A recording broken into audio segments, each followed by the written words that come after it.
Hello, everybody. I'm back yet again to keep you company as we all hurl through this terrible, wonderful life of ours, eh? Yeah, it's one of those days. Okay. I talked a little bit about this a couple videos ago now, where the Trump administration was going to be designating Antifa as a terrorist organization, specifically a domestic terrorist organization. That is important. But I wanted to go through this executive order here from the White House official website itself, and we have designating Antifa as a domestic terrorist organization. September 22nd, 2025, that was yesterday. Section 1, Antifa as a terrorist threat. Antifa is a militarist anarchist enterprise that explicitly calls for the overthrow of the United States government, law enforcement authorities, and our system of law. It uses illegal means to organize. I don't even know what does that mean? Illegal means to organize. Illegal means to organize and execute a campaign of violence and terrorism nationwide to accomplish these goals. I probably should have finished the sentence, but you know. This campaign involves coordinated efforts to obstruct enforcement of federal laws through armed standoffs with law enforcement, organized riots, violent assaults on immigration and customs enforcement, and other law enforcement officers. Okay, that part is really important. Because I think the reason they're doing all of this, other than they just want to go after the left in some way, shape, or form, I think the main reason they're doing this is because they want to go after the ICE protesters, the people who are getting in the way of them being able to enact their mass deportation plan. They want to make it so that if you try and expose an ICE officer's identity, that would probably be considered domestic terrorism under this. I imagine at some point they'll try and make it so that even just informing someone who is being detained of their rights, which is part of this on the ground work, is informing undocumented immigrants, but also documented immigrants, just people who are going to be targeted by ICE in general. Part of the work they do is informing them of their rights, and they've already been trying to make that out as if it's bad or un-American to inform people of their rights. So I could absolutely see them trying to go after this using their new Antifa designation. Antifa recruits, trains, and radicalizes young Americans to engage in this violence and suppression of political activity, then employs elaborate means and mechanisms to shield the identities of its operatives, conceal its funding sources and operations in an effort to frustrate law enforcement, and recruit additional members. Individuals associated with and acting on behalf of Antifa further coordinate with other organizations and entities for the purpose of spreading, fomenting, and advancing political violence and suppressing lawful political speech.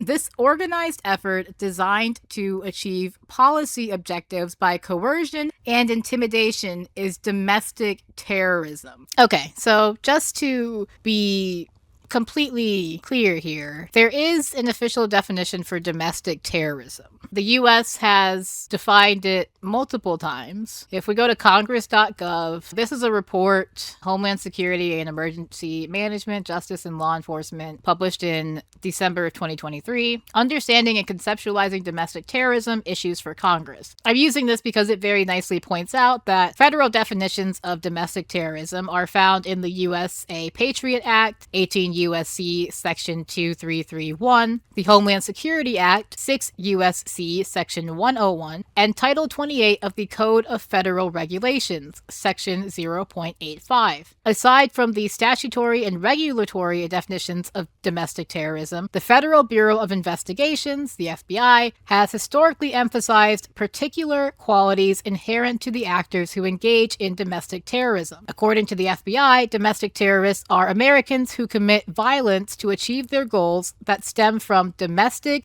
extremist, ideological influence, and lack foreign direction or influence. This conceptualization excludes ideologically driven crimes committed in the United States by individuals whose actions are directed or motivated by foreign groups. Domestic terrorists are labeled as such because their actions are directed against the civilian population and/or U.S. government within the boundaries of the United States. Like foreign terrorism, domestic terrorism involves ideologically driven criminal acts aimed at influencing the government or coercing the population. That gives you some idea of what domestic terrorism is. And you could probably just sum it up as ideologically driven criminal acts aimed at influencing the government or coercing the population is probably the simplest, easiest way, dumbest way to put it. Back to this designation of Antifa. There is not, however, an official designation for groups in the same way as there is for foreign terrorist organizations. Foreign terrorist organizations, you have an entire list where they keep track of this kind of thing. But for domestic terrorist organizations, there's no list because this is pretty vague, honestly. This is also very dangerous. It allows you to just decide whoever you don't like is doing certain acts and then you target them for it. And I would like to point out that we do have domestic terrorist groups. Many of them are white nationalist groups or white supremacist groups that enact violence against minorities and people of color all the time. The government does not go after these people. They'll say they are protected by free speech, etc., etc. The government has never gone after these people in a significant way. So why are they going after Antifa? If we're going to be going after domestic terrorist groups, I expect them to start going after the white supremacist, white nationalist groups that actually deserve to be targeted. But of course, those groups support Donald Trump.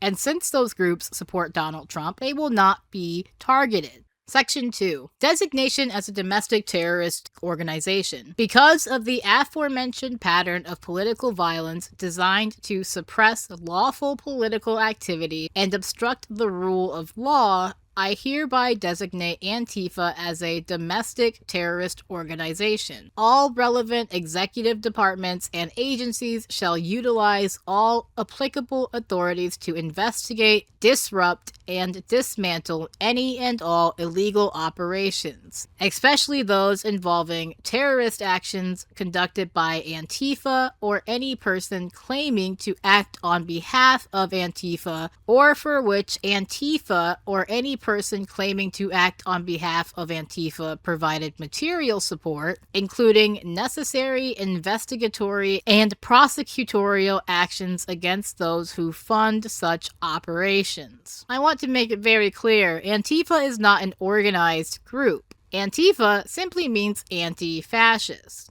This organization has decided they are going after anti-fascism. And since Antifa is not an organized group, they get to just decide who is and is not Antifa and go after them, which means they will be targeting a lot of leftist groups, likely a lot of anti-Israel groups, a lot of pro-Palestine groups. And then there's this one. President Trump isn't backing down from crushing radical left violence. President Donald J. Trump is right. The violence problem is on the left. Oh boy. That's why he just designated Antifa a network of radical left terrorists that aim to overthrow the government through violence and agitation as a domestic terrorist organization. Antifa has a long history of terrorizing our communities. In July 2025, members of an Antifa cell ambushed officers at an ICE facility in Alvarado, Texas. After defacing vehicles with anti-ICE graffiti, including ICE Pig and Fuck You Pigs,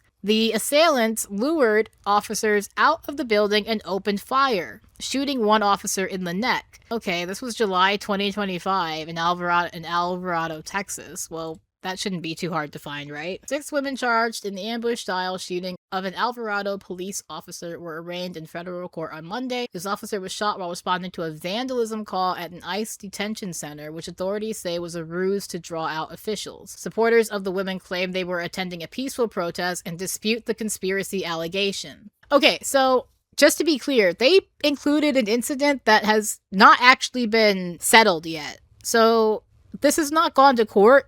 The facts of this incident have not been made public, as far as I can tell. Obviously, they've been accused of a certain crime, but they have not been convicted of the crime. So the White House just posted basically unsubstantiated information, but that's not really new. On Monday, 6 women were arraigned on charges connected to the ambush-style shooting of an Alvarado police officer at the Prairieland Detention Center on July 4th. According to the federal complaint, several of the defendants were dressed in black military-style clothing. The complaint states that the protesters began shooting fireworks at the detention center. 2 people broke off from the main group and began to spray graffiti on vehicles and a guard structure. Officials believe it was all a ploy to draw ICE detention officers out of the building. Instead, the correctional officers called 911 to report the vandalism. That's so funny.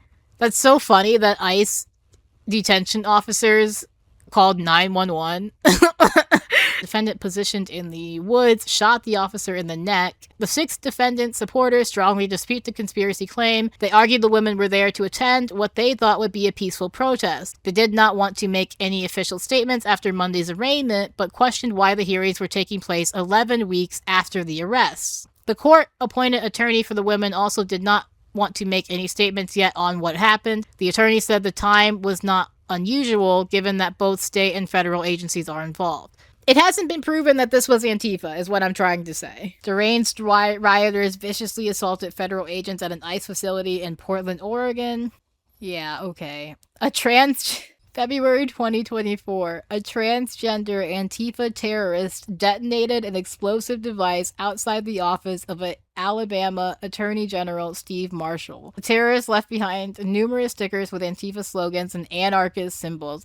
I'm so curious to see what those stickers are. In March 2023, Antifa radicals laid siege to a planned police training center in Atlanta, Georgia. They attacked police with Molotov cocktails, booby traps, and commercial grade, and destroyed construction equipment in what police described as anarchy. Antifa members were charged with vandalizing pregnancy resource centers in Florida. Okay. The individuals were linked to the radical group Jane's Revenge. Okay, well, what the fuck is Jane's Revenge? Okay, that's a specific group that you are pointing out here. Jane's Revenge is a militant extremist abortion rights group that encourages and claims responsibility for acts of firebombing, vandalism, and arson. Again, not necessarily Antifa, though. I mean, they very well may be anti-fascist. I wouldn't be surprised if they were anti-fascist. They're not part of a group called Antifa. They're not part of a Antifa group. They're part of a group called Jane's Revenge. Which has its own motives and its own goals, but they're calling it Antifa. I want it to be clear that they're just going to decide that anyone who is to the left of basically them, anyone to the left is Antifa at this point. An Antifa radical was arrested for bringing a pipe bomb to a pro-Trump event. This was January 2022, they say. They just picked a bunch of incidences and put them together and are like, look, it's Antifa.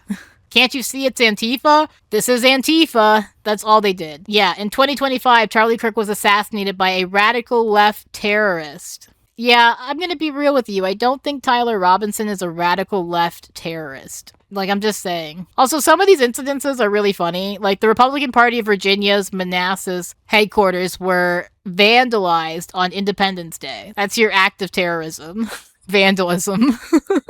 Leftists celebrated Luigi Mangione for gutting down United Healthcare CEO Brian Thompson. Hey, yo, come on now. It wasn't just the leftists celebrating that one. Come on. People on the right were celebrating that shit too. That was a coming together moment for the country. Are you kidding me? Wait. In 2024, the Republican National Committee headquarters was evacuated after receiving vials of blood addressed to Trump. What the fuck? Wait, is that real? Oh wait, they linked a news thing. Wait, they linked PBS, but I thought PBS was evil. I thought PBS was fake news. Wait, whoa, wait. They just defunded PBS because it's fake news. And then they linked PBS and their goddamn... Bro. See?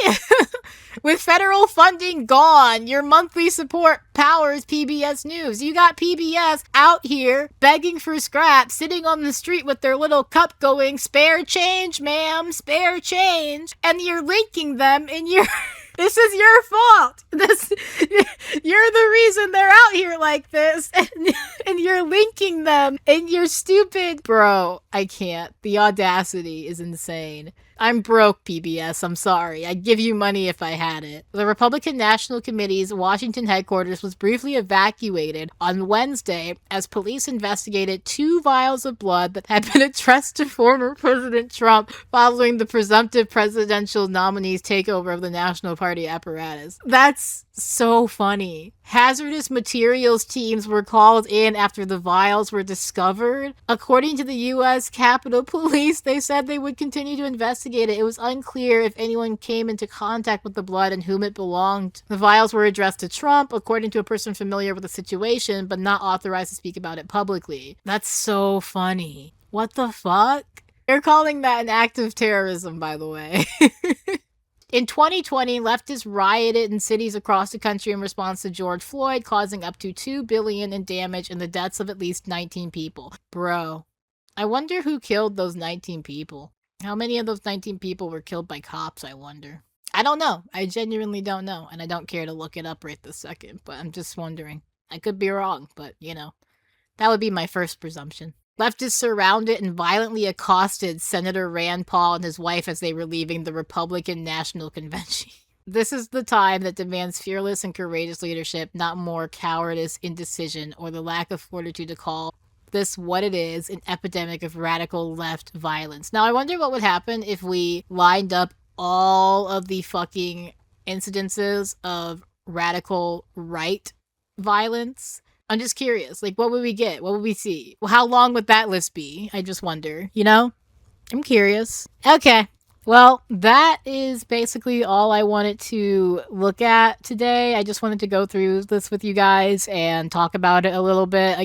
Again, this is really bad, obviously. The plan here is to paint anyone who is opposition to them, anyone who is to the left of them, as Antifa and use that to go after them. This is definitely going to be a thing, and there's definitely going to be a lot of people getting in trouble for being quote-unquote Antifa, even though they're just exercising their First Amendment rights or being anti-fascist, because that's a thing that everyone should fucking be. Like, your fucking grandparents who fought in World War II were also anti-fascists. You know that, right? Remember that. That's all I got. I'm gonna wrap this up. Thank you guys so much for watching. Give the video a like for me and leave a comment. Let me know what you think, what your thoughts are on this situation, on everything going on, and I will be down in the comments talking with you guys if you have anything to say, so let me know. But yeah, also hit that subscribe button. I love it when number go up. You love it when number go up, so help me make that number go up. Yeah, I really appreciate the support. Again, give the video a like, help me out with the algorithm. The algorithm has been unfriendly to me lately, and I don't know if it's because I have pissed it off with my anti-Israel talk or whatever it is, but she no like me right now. So if you want to help me out, give the video a like, share it with a friend, do all that shit. Talk about it at work. Tell your coworker. And I appreciate you guys. This was very much off the cuff. I don't know. I just wanted to talk. I just wanted to yap. It's my birthday. I'm not putting too much pressure on myself today. Anyways, that's it. So thank you again so much for watching. Take care of yourself. Free Palestine. And goodbye.